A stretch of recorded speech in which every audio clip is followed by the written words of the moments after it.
Hi, hello students. 10th class Maths chapter 10 exercise 10.2. From a point Q, the length of the tangent to a circle is 24 centimeters.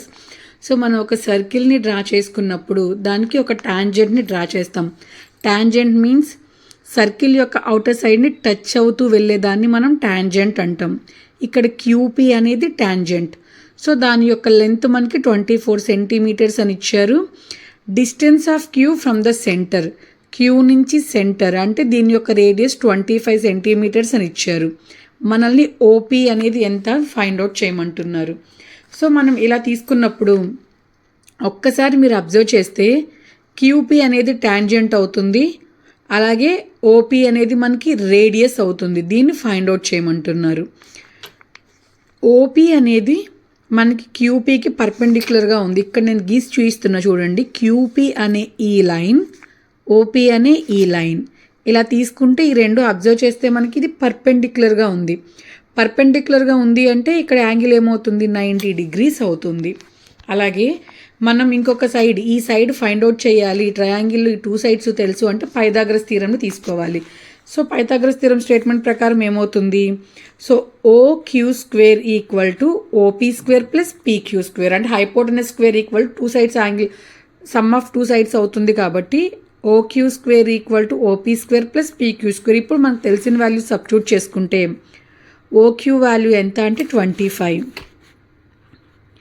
So 25 whole square equal to OP అంటే మనం find out చేయాల్సింది తెలియదు కాబట్టి OP square plus PQ value 24 whole square.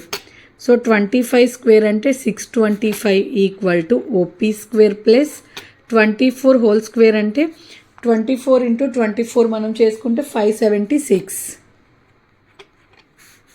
Plus 576 opposite సైడ్కి వస్తే minus 576 equal to OP square. So 625 minus 576 అంటే 49 equal to OP square.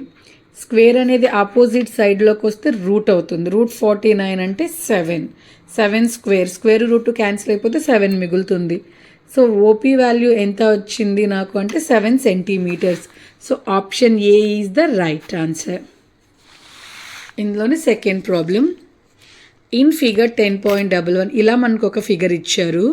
దాంట్లో TP and TQ are 2 tangents అంటే సర్కిల్ని టచ్ అవుతూ ఉన్నాయి కాబట్టి మనకి టీపీ టీక్యూ 2 టాంజెంట్స్ ఇచ్చారు. అలాగే ఆ రెండు కూడా ఓ అనే సెంటర్ దగ్గర మీట్ అవుతున్నాయి కాబట్టి మనకి ఒక యాంగిల్ ఇచ్చారు 110 డిగ్రీస్ అని.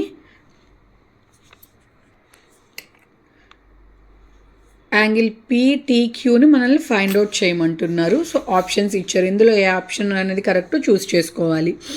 మనకి 2 టాంజెంట్స్ ఇచ్చారు కాబట్టి మనం ఏం రాసుకుంటాం, టీపీ టీక్యూ రెండు ఈక్వల్ అవుతాయి కాబట్టి TP equal to TQ. Angle P దగ్గర ఎంత ఉంటుంది అంటే చూడండి, ఇక్కడ మీరు పీటీ ఆర్ టీపీ ఏదైనా తీసుకున్నప్పుడు ఈ సెంటర్ ఓ అనేది దీనికి పర్పెండిక్యులర్గా ఉంటుంది కాబట్టి 90 డిగ్రీస్ ఉంటుంది. కాబట్టి 4 ఒక క్వాడ్రేటర్ తీసుకున్నప్పుడు మనం ఆ ట్రయాంగిల్ యొక్క సమ్ తీసుకుంటే అది 360 డిగ్రీస్కి ఈక్వల్ అవుతుంది. కాబట్టి ఇందులో ఏంటి ఆ 4 అంటే చూసుకోండి, ఫస్ట్ ఓ దగ్గర పీ దగ్గర యాంగిల్ ఉంటుంది, టీ దగ్గర, క్యూ దగ్గర అండ్ ఓ దగ్గర, ఇవే కదా మనకి. కాబట్టి ఎప్పుడైనా ఇలాంటి పొజిషన్లో రాసుకునేటప్పుడు మధ్యలో ఉన్న దాని దగ్గర మనం యాంగిల్ చెప్పినట్లు. కాబట్టి ఫస్ట్ పీ దగ్గర చెప్పాలనుకున్నాం. పీ దగ్గర చెప్పాలి అంటే యాంగిల్ ఓ పీటీ మధ్యలోకి రావాలి పీ అనేది. ఓ దగ్గర చెప్పాలనుకుంటే పిఓ క్యూ, క్యూ దగ్గర చెప్పాలంటే క్యూఓ క్యూటీ. మనం చెప్పాలనుకున్న యాంగిల్ ఎప్పుడు మిడిల్లోకి వస్తే ఆ మిడిల్ దగ్గర మనం యాంగిల్ చెప్పినట్లు. సో పీ దగ్గర యాంగిల్ ఎంత అంటే 90 డిగ్రీస్ అనుకున్నాం కాబట్టి అది వేసాం. యాంగిల్ పీ ఓ దగ్గర ఎంత ఉంది అంటే 110 డిగ్రీస్ మనకు క్వశ్చన్లో ఇచ్చారు. క్యూ దగ్గర 90 డిగ్రీస్ ఎందుకంటే పర్పెండిక్యులర్గా ఉంది కాబట్టి. ఈ రెండింటికి 90, ఇది మనం ఫైండ్ అవుట్ చేయాల్సింది. ఈ 4 కలిపితే 360 డిగ్రీస్కి ఈక్వల్ అవుతుంది మనకి. సో వీటన్నిటిని సమ్ చేసుకుంటే 290 అవుతుంది. ప్లస్ పీటీక్యూ మనం ఫైండ్ అవుట్ చేయాలి టీ దగ్గర యాంగిల్ని కాబట్టి. సో ప్లస్ 290 ఆపోజిట్ సైడ్కి వెళ్తే మైనస్ 290 ఎంత అంటే పీటీక్యూ టీ దగ్గర ఉన్న యాంగిల్ ఎంత అంటే 70 డిగ్రీస్. ఇది ప్రాబ్లం. ఏదైనా డౌట్ ఉంటే కామెంట్ సెక్షన్లో కామెంట్ చేయండి. వీడియో కనుక అర్థమైతే ఛానల్ సబ్స్క్రైబ్ చేసుకోండి.